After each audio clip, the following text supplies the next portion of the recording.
ദേ guys അസ്സലാമു അലൈക്കും. നോമ്പൊക്കെയല്ലേ, നിങ്ങളെ നോമ്പൊക്കെ എങ്ങനെ പോണു? അപ്പൊ ഇന്ന് ഞങ്ങൾക്ക് ഇഫ്താറാട്ടെ ഉമ്മാന്റെ വീട്ടില്. അപ്പൊ കുറെ ആൾക്കാരൊന്നും വിളിക്കാൻ പറ്റില്ല, എക്സാം ഒക്കെ ആയതുകൊണ്ട് പെട്ടെന്ന് തീരുമാനം എടുത്താണ്. ഇന്ന് ഞങ്ങൾ ഉമ്മയുടെ വീട്ടിലാട്ടെ എല്ലാവരും പാടെ ഒപ്പം നോമ്പറക്കല്. പക്ഷെ ഇപ്രാവശ്യം ഞങ്ങൾ മാറ്റി ടർഫിക്കാക്കി. എന്റെ മേമാനി കുട്ടികളെ നന്നായിട്ട് മിസ് ചെയ്തിട്ടോ. കാരണം ഒരു സലാലയിലാണ്, ഇവിടുന്ന് കുറച്ച് ഡ്രസ്സൊക്കെ അങ്ങോട്ട് കൊടുത്തയച്ചിരുന്നു. അതോടെ ഒരാവിടെ നിന്നിക്ക് അപ്പൊ ഇങ്ങോട്ട് വരുന്നില്ല എത്ര. അപ്പൊ ഇപ്രാവശ്യത്തെ ഇഫ്താറിന് അവർക്ക് കൂടാൻ പറ്റിയിട്ടില്ല. എല്ലാ പരിപാടിക്കും വൈകി വരുന്ന നമ്മളെ കുറച്ച് ടീംസ് ഉണ്ട്. ഓരൊക്കെ ഇപ്രാവശ്യം നേരത്തെ എത്തിക്കണം. ടർഫിലായിട്ട് പൊലിവൈക്കണം, അവർക്ക് കളിക്കണ്ടേ. നേരത്തെ ഒരു എത്തിയോണ്ട് കളിച്ച് നിന്ന് ടൈമാണ്ട് കളഞ്ഞു. ബാങ്ക് കൊടുക്കാനായപ്പോ പിന്നെ വീട്ടുകാരൊക്കെ പാടെ വന്നപ്പോ ആകെ തല്ലേക്കണം അവിടെ. ഞങ്ങള് പിന്നെ കുറച്ച് നേരത്തെ ഇറങ്ങിയായിരുന്നു കുട്ടികളെ അവിടെ ഒക്കെ റെഡിയാക്കാൻ പണ്ട്. പക്ഷെ അവിടെ പോയിട്ട് ഈ ചെറുക്കന്മാരെ കളി കണ്ടിട്ട് ഇങ്ങനെ നിന്നു. അതുകൊണ്ട് ടൈം പോയതുകൊണ്ട് അറിഞ്ഞില്ല. പിന്നെ ഇവര് വന്നപ്പോഴത്തേന് പിന്നെ പറയണ്ട.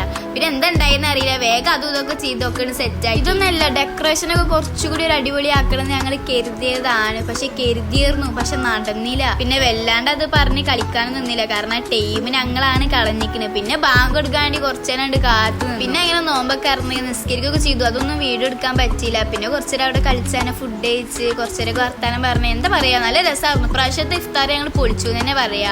അങ്ങനെ തന്നെ കുറച്ചേരം വീട്ടിൽ പോയി. അപ്പൊ ബാക്കി പിന്നെ